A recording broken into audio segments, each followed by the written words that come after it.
Well, I'm always teaching World War II or war in my classes.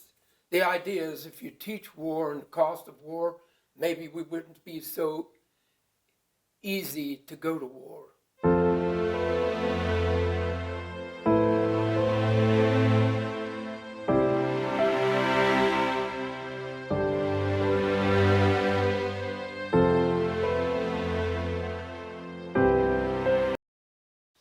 Every year at Christmas in my family, we would go to my dad's parents at the end of for the evening.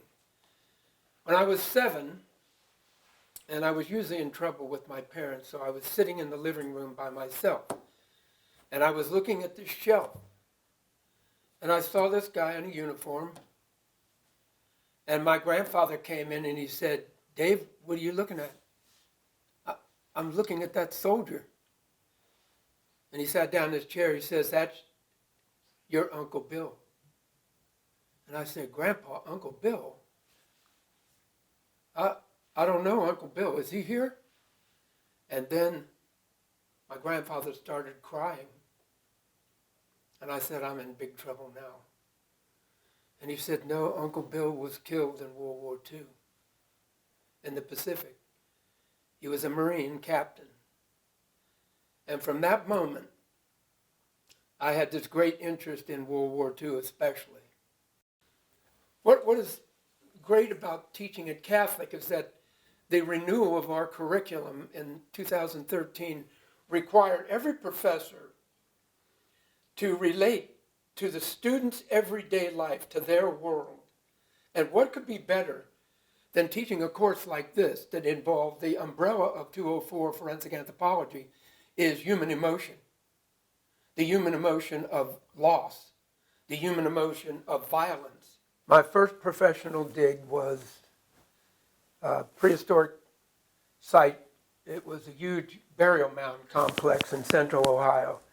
Well, you had to have 2 prerequisites. You had to have an archaeology class, and more important, you had to have human osteology. So human osteology is very specific bone study. And if you didn't do well in that, you couldn't go out to the field, because around these burial mounds, you never know where you're excavating. You might excavate human remains. My field work would become my PhD was in Nevada, and we were doing a project on the Northern Paiute Indian Reservation, and we were looking at archaeological sites on that reservation because the Corps of Engineers was going to build this big complex for them because of the river water that they wanted to control. Well, at that site we found a lot of human remains. So there I go back to the human remains issue again. Human remains that we found from the excavation, but also around the lake. In the fall, the winter, spring semester, I came in and the graduate students came to me and said, "Dr. Clark, here's what you're always talking about. Now's your chance." I said, "What?"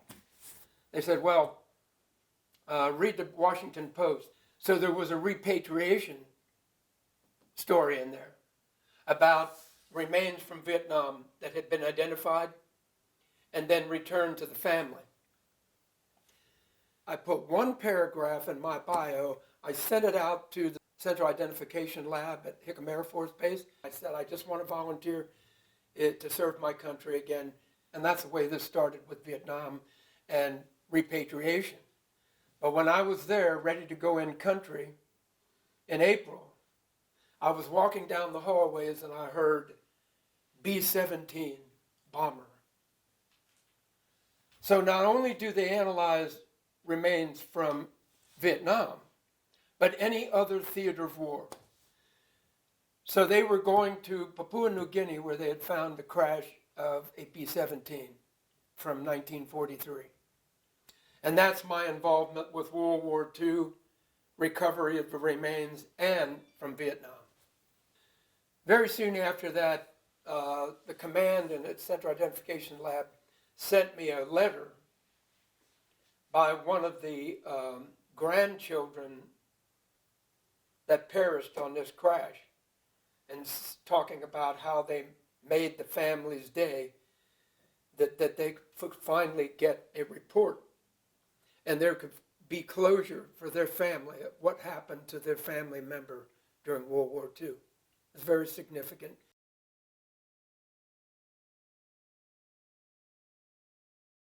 Well, forensics today for MIA work, just unbelievable.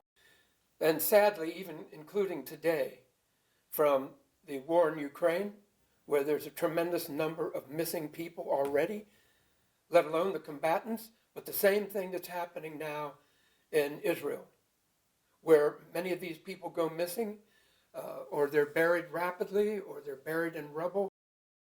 Forensic teams go out to do these kind of recoveries and try to make these identifications. Any person that fell in battle has the right to be returned home.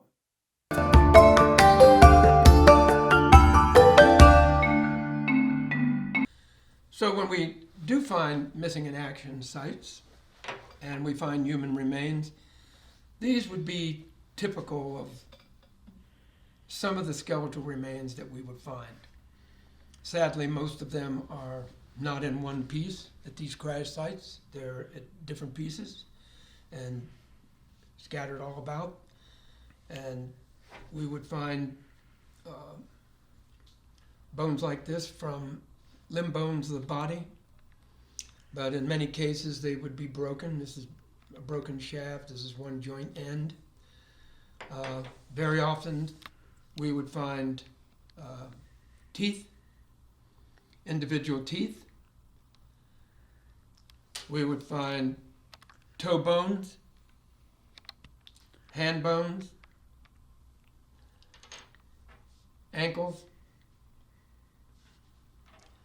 And here's another very common one that we would find in different pieces because there's so many of them that is backbones, vertebra.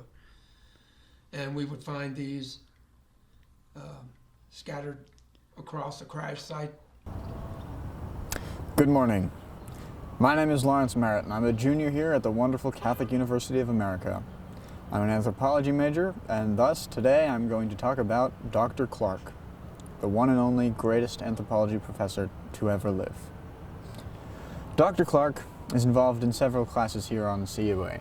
Primarily, however, he runs the forensic anthropology class, in which he shows students in a hands-on manner how to identify the facets of a skeleton that will enable them to determine things about a person's life in order to make judgments that may be useful in a future career in forensics or law enforcement, the military, or some other important field. Dr. Clark, in many of his classes, engages very much in the hands-on philosophy of teaching. He allows students to do such things as dig up a grave and identify a skeleton that he himself has planted in the CUA grounds. Dr. Clark, in addition to this, is a vibrant part of CUA's cultural landscape and engages with students in a variety of ways. Primarily, what Dr. Clark does is his involvement with the Missing in Action program. Every year on campus, Dr. Clark runs a program in which he attempts to bring awareness to America's missing in action overseas. Many thousands of American servicemen remain lost and unidentified after the various wars, but primarily Vietnam, Korea, and the Pacific War of World War II, where thousands of Americans were lost across the Pacific in areas which make recovery extremely difficult. Dr. Clark brings awareness to stories such as a United Airlines pilot who brought his deceased father back from Vietnam, and brings awareness to the fact that we are still not allowed into certain areas, such as North Korea, to recover servicemen, and the extreme difficulties that he faced in New Guinea, in which terrain was the enemy, or the difficulties in Vietnam, in which unexploded ordnance presented a severe threat to all those attempting to recover servicemen.